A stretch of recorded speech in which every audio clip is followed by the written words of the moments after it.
Sebuah penelitian ingin mengetahui hubungan antara pemberian pelatihan dengan peningkatan pengetahuan ibu. 10 ibu diambil sebagai sampel. Sebelum dan setelah pelatihan, ibu-ibu tersebut diukur skor pengetahuannya dengan hasil sebagai berikut. Adapun pertanyaannya yaitu, ujilah dengan alfa 10% apakah pemberian pelatihan dapat meningkatkan nilai skor pengetahuan ibu. Untuk mengetahui penyelesaian dari soal tersebut, maka kita menganalisa soal terlebih dahulu. Adapun hasil analisa saya yaitu, yang pertama, variabel yang dihubungkan adalah variabel bebas X merupakan pemberian pelatihan atau penyuluhan, dan variabel terikat Y merupakan skor pengetahuan ibu. Dan skala data, skor pengetahuan termasuk dalam skala interval. Kemudian jenis data. Nah, datanya ini berpasangan atau paired karena skor diukur pada individu atau subjek yang sama, yaitu sebelum dan sesudah pelatihan.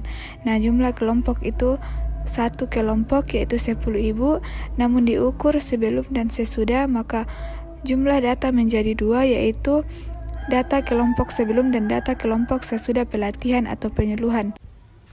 Nah, selanjutnya jenis uji statistik karena skalanya interval, datanya berpasangan, dan data menjadi 2 kelompok dengan subjek atau individu yang sama dan tujuan untuk membandingkan sebelum dan sesudah.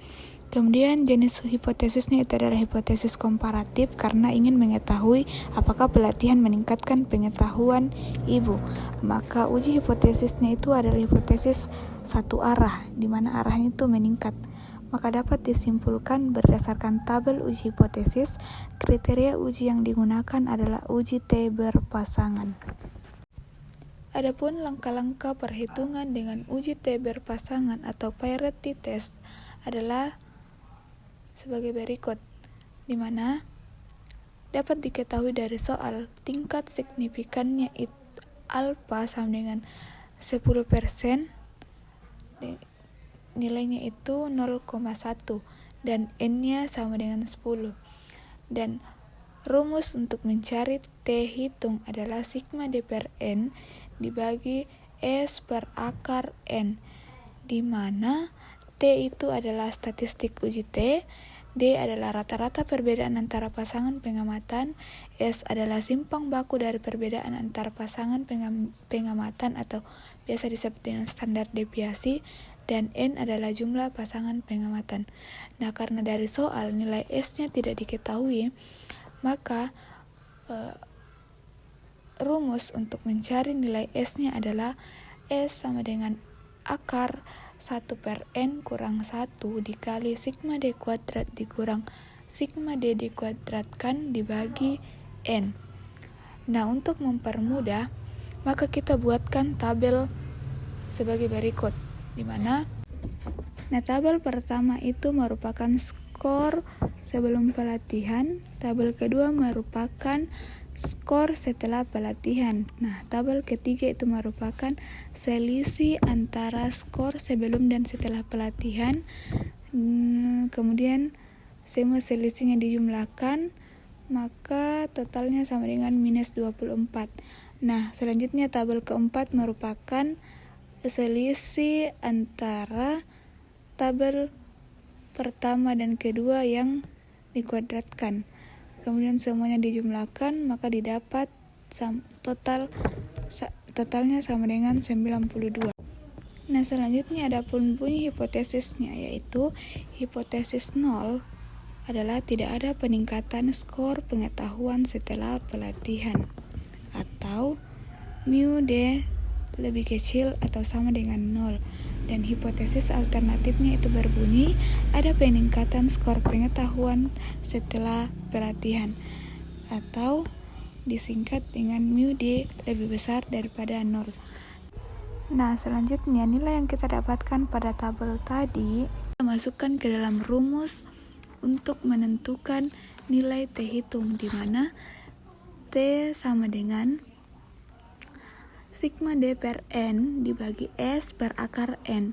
Nah, karena nilai S-nya belum diketahui, maka kita cari nilai S-nya terlebih dahulu dengan rumus S sama dengan akar 1 per N kurang 1 dikali sigma D kuadrat dikurang sigma D dikuadratkan dibagi N.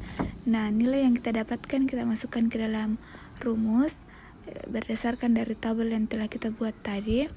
Maka hasil perhitungannya manualnya didapat nilai S sama dengan 1,9550. Selanjutnya kita masukkan ke dalam rumus untuk mencari nilai T hitungnya. Nah, berdasarkan perhitungan manual, hasil T hitung sama yang didapat adalah 3,8822. Kemudian selanjutnya, karena nilai T hitung telah diketahui, maka kita lihat nilai T tabel dengan melihat angka perpotongan antara alfa 0,1 dengan derajat kebebasan 9. Maka nilainya adalah 1,3830. Nah, berdasarkan dari perhitungan tersebut dapat disimpulkan karena nilai T hitung yaitu 3,8822 lebih besar dari T tabel yaitu 1,3830, maka H0 ditolak, H1 diterima. Ini dilihat dari hipotesis kita tadi. Maka interpretasinya berbunyi, terdapat peningkatan signifikan skor pengetahuan ibu setelah pelatihan. Pemberian pelatihan efektif meningkatkan pengetahuan ibu dengan alfa 10%.